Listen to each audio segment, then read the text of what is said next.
actualité bu baax bi alors li nga xamante ne moom lañu def tey ñoom waa Walf Quotidien à sa une local ils s'accordent sur leur désaccord wallaay ndeysaan.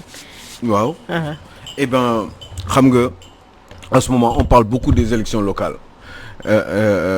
ñi ngi naan début 2022 autour du mois de mars en général ceux qui sont dans la majorité ñi nga xam ne nag dañu nekk dans l'opposition ñoom ils demandent à ce que ces élections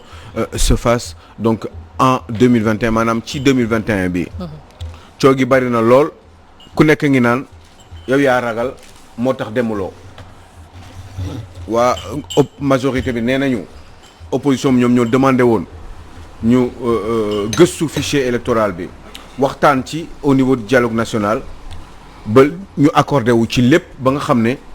dootuñu amati problème loolu moo tax ñu pousse di ko pousse et puis ak bi kii bi ñëwee la pandémie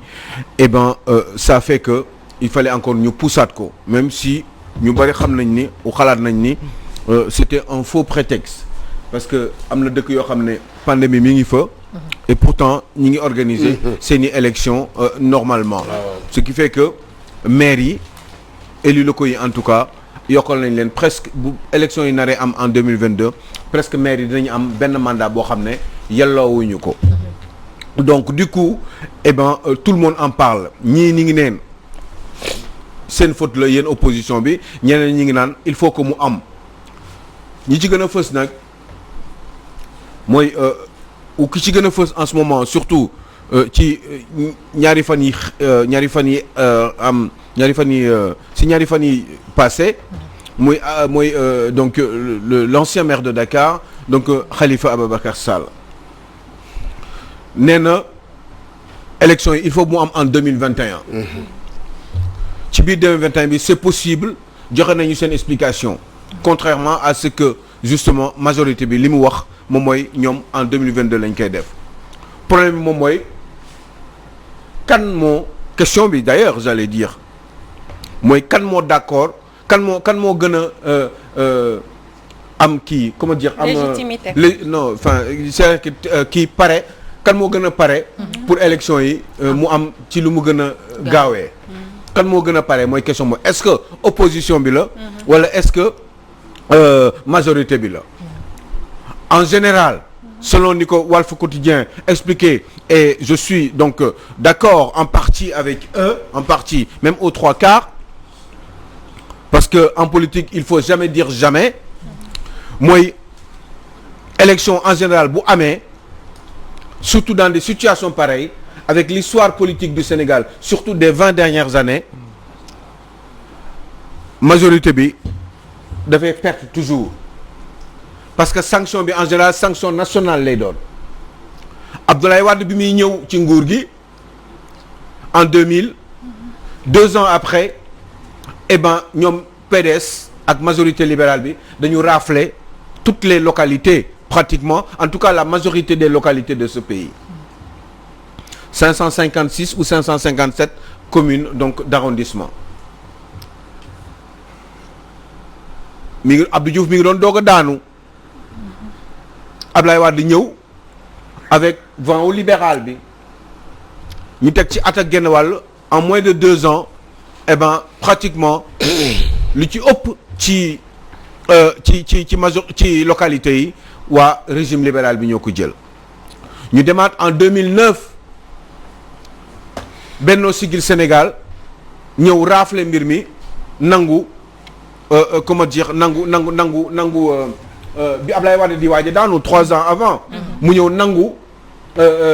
lu ci ëpp ci mooy APR Benno Bokk Yaakaar quoi lu ci ëpp ci majorité ci localité yi nga xam ne moom moo nekk ci réew mi ñu dem 2014 ñu rendre compte ni juste 2-3 ans avant élection législative présidentielle yi eh ben waa Benno waa taxawu Ndakaaru gis ngeen ni ñu defoon en tout cas razzia bi ñu defoon surtout à Dakar léegi nag question bi moom mooy élection yi bientôt la gis nañ li fi jot a xew yépp est-ce que dynamique nationale boobu nga xam ne dafa jóg et puis surtout se rappeler d'une éventuelle coalition entre taxawu Dakar ak le Pastef de Ousmane Sonko. question yi mooy est-ce que ñooñu naruñu def razzia dans ce pays bu fekkee ni élection am na en 2021 ou tout de suite après 2022. question yooyu moom la ñuy laaj mais il est habituellement constaté que ni en général quand le peuple est fâché contre le pouvoir dans les prochains mois qui suivent ou qui suivirent j'allais dire une élection locale ou des élections locales lu ci bari ñi nekk ci opposition bi ñoom ñooy récupérer donc nguur gi. Aïcha Diakhaté. Aline Sow man je dirais que tey jii bu ñu defoon tey élection locale yi c'est bien vrai que am na population bi ñi nga xam ne mel nañu la mouvance présidentielle mais opposition bi moo ci laissé les plumes de parce que quoi qu'on puisse dire également ñoom ñii di wax ñëpp kenn amu ci base bu solide. bu fekkente ne Pastef la def que el locale yi 2022 je pense que mooy gën a propice ci ñoom. parce que Ousmane Sonko dina am au moins benn 1 an wala 1 an et demi boo xam ne nii. dina woo ay troubam ku ci nekk ci base ba nga nekk daal di fay samp kenn ku la fa mën a représenter. mais jamono ji Pastef quoi qu'on puisse dire des na ay base yu solide ci gox-goxaanu Sénégal yi xanaa Ndakaaru la gën a fësee. loolu il faudrait le dire bu fekkente ne par exemple da ngay jël gox mu mel ni Linguère ka fa nekk kii di ko fa toogal Sonko mënalul dara Aly Ngouille Ndiaye. nga dem ay Thiès lan la mënal foofu noonu waa Thiès samp nañ fi ñu koy samp ba pare idi nga xam ne léegi rejoindre le mouvance présidentielle kan moo ko mën a déjjiti foofu noonu nga dem fii ci diwaanu Ndakaaru ak PS mi nga xamante ni ba tey mu ngi fi am dayo bu mu fi doon am lan la fi waa Sonko aussi di am opposition bi côté boobu noonu dinañ am problème man je me dis que tey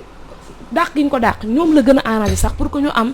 temps de préparation pour xool naka la ñuy déggoo mouvance présidentielle ndax Macky mi ma gis ay base yu solide la am fu ne di xale naan dafa takku ba dëgër. de kii Aïcha. waaw Aïcha. Aïcha population bi. bàyyi ko xel. xam nga yaa ngi wax ne kii nangam fii ak fii ak fii. question de base laay wax ak yow. waaw d'accord dama ne am na ñoo xam ne perte nañ seen base mën naa ko wax. am na ñoo xam ne perte nañ seen base par rapport ak li population bi di wax. ak li nga xam ne ñoom seen taxawaay durant seen mandat bi. kon ci Dakar nga nekk de. non doo mën naa ko wax. région bi ñu bëri. mën naa ko wax mën naa ko wax dama ne doo dégg la ma la. est-ce que yaa ngeen di fàttaliku Barthélémy Dias. bi muy ñëw Sacré-Cœur Mermoz bi muy nekk maire bi. il n'avait pas forcément une base. Aïcha Diakhaté. man xam li ma jaaxal Aliou Sow. Sénégal man problème bi ma am mooy kenn mënu leen natt. Sénégalais parce que dañuy ñëw mere pouvoir ba nga foog ne jamono ji tey bu posé candidature benn voix sax du ko am localité boobu yëpp votel ko nga foog ne ñu ngi ak opposition bi ñooñu aussi bu ñu fa demee après balance bi day xaw a métti torop pour ñu juger que en tout cas c'est très compliqué. est-ce que yow am nga benn lecture un peu en arrière. Rappelez-vous Wade est venu au pouvoir en 2000 son premier mandat en 2007 non mais xool leen Sénégalais yi ni ñu meloon xool leen Sénégalais yi ni ñu doon wax non 2009 Wade perte municipalité. merci tu as vu foofu tu as vu voilà mu ngi nii. mais 2019 aussi man ku ma waxoon Macky Sall dina ñëwaat nii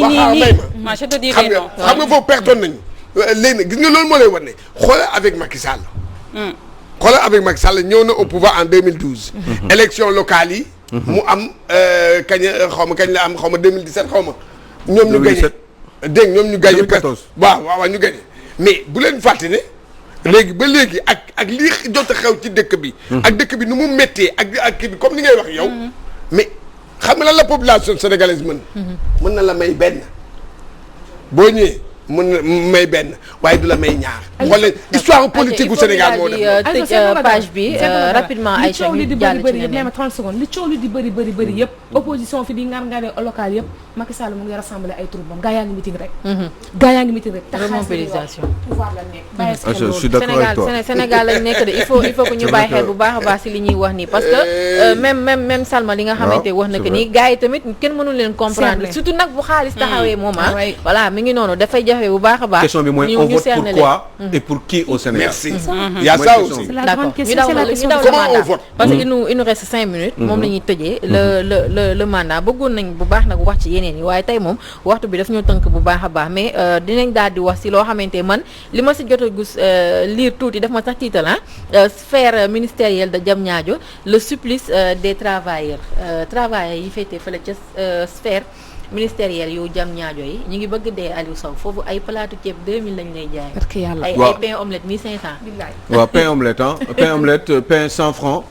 pain bi ngay jëndee ñaar fukk wala 75 lay jar parce que kilo mburu kilo baguette 150 lay jar donc genn wàll bi 150 la et ben ak nen bi ngay jënd nen bi normalement 100 francs la bu ñu la ko defee omelette boo peut-être mën na ko jaayee 200 normalement donc normalement pain omelette 300 francs CFA nga ko war a am à Diamniadio ça coûte 1500 ñetti téeméer ana li ko waral mooy Diamniadio dañ ko defar yóbbu fa ay ministère ay nit ay doomu Sénégal ay fonctionnaires en général pour ñu dem di liggéey foofu waaye bi ñu demee di liggéey foofu eh ben dañ leen ne ñëw leen toog liggéey li ci des seen yoon nekku ci pour seen confort de vie pour seen li ñuy wax ergonomie parce que nit boo koy yóbbu ci béréb pour mu liggéey il faut que mu wóor la ni environnement boobu moom nekk na situation boo xam ne dina ko permettre mu liggéey normalement il se trouve que dañ leen sànni Diamniadio juste rek pour ñu dem liggéey li ci des seen yoon nekku ci à Diamniadio il manque beaucoup de sécurité dans cette sphère-là indi nañ fa gendarme waaye gendarme yi pour autorité yi la du pour ñi fee liggéeyee infirmerie pas terrible police amu fa sapeur pompier pareil bërki démb seen kiiw bâtiment bee bi amoon na lakk bu fa amoon je pense que ni je crois que Cheikh Tidiane Gomis des fois gars yi dañuy aller lire le texte le dossier dans le mandat parce que c'est hyper important pour ne xam gars yi lan moo xew biir Diamniadio ni travailleurs yi ñi nga xam ne ñooy liggéey foofu amee ay problème difficulté de vie dans la journée rien que pour ñu jógee biir Ndakaaru fii dem déplacer wu foofu rek loolu rek waaw yow boo gagné 200 000 francs nga 250 000 francs nga ne fonctionnaire nga 200 000 je suis gentil chaque jour nga war a jóg Aïcha Diakhaté le matin dem liggéeyi Diamniadio aller retour dem pour nga yegg Diamniadio 2800 ngay fay aller retour 2800 boo ko defee en 10 jours looy amati 28 000 francs la 28 000 boo ko defee 30 jours parce que 30 jours mooy weer bi muy presque 85 000 francs CFA 90 000 ngay fay donc bu dee yow 250 000 nga am 90 000 francs CFA ngay fay autoroute à péage pour jóge Ndakaaru dem liggéeyi Diamniadio da ngeen bax bu dee 200 000 nga 250 000 nga am par weer yow presque 100 000 francs ngay fay pour autoroute à péage bi aller retour parce que amul leen indemnité de transport amul leen indemnité de déplacement de je sais pas quoi tout ce que vous voulez amul leen benn forme de facilité bu leen di permettre ngeen dem di liggéey Diamniadio parce que nguur gi moo ko décidé nguur gi bi mu jël ne day créer Diamniadio dafa ne état bi li muy loué moo bari charge yi dafa bari dafa diis ci moom moo tax mu créé Diamniadio waaw charge yi dafa diis ci nguur gi waaye diisul ci fonctionnaire u sénégalais yi nga xam ne ay doomu sénégalais lañ ñoom bu ñu demee ils n'ont qu'à se débrouiller ñun état débarrassé na ci yéen sànni nañ leen foofu ci ay bâtiment débrouillez-vous faites le travail qu'il faut avec un maigre salaire qu'est-ce que c'est que ces histoires là Dakar Dem Dikk moo fa doon def navette aller-retour mais Dakar Dem Dikk mënatu ko defatuñ ko li tax defatuñ ko kenn xamul donc ñoom bu ñuy ñëw tardé yi liggéey bi efficacité dans le travail national bi la ñuy jël parce que dafa cher autoroute à péage donc ils sont très fatigués lii nag boo gisee mu am pour que le président Macky Sall et les autorités de ce pays se rendent compte que ni jël nañ ay doomu sénégalais ñu dem liggéeyi ci benn béréb boo xam ne Diamniadio la tudd nekk à 30 kilomètres de Dakar waaye il ne peut pas bien faire leur boulot quand on parle d'efficience et d'efficacité dans le travail je pense que dañu war a mettre sénégalais yooyu nekk béréb yooyu war ñu liggéey doon ay fonctionnaires ñu liggéey dans des bonnes conditions il se trouve que c'est pas du tout le cas et ce n'est pas bien et boo leen di liggéey mais omelette nan la mënee jar ñetti téeméer omelette biir Diamniadio fii Diamniadio même pas à peine 30 kilomètres de Dakar. ci nen buy jar 100 francs. ah ci nen buy jar 100 francs. léegi ils doivent se déplacer chaque jour di dépenser pratiquement la moitié de leur salaire pour juste rek pour fay péage mais ëpp na ko parce que boo ci yokkee seen essence bi ñuy jënd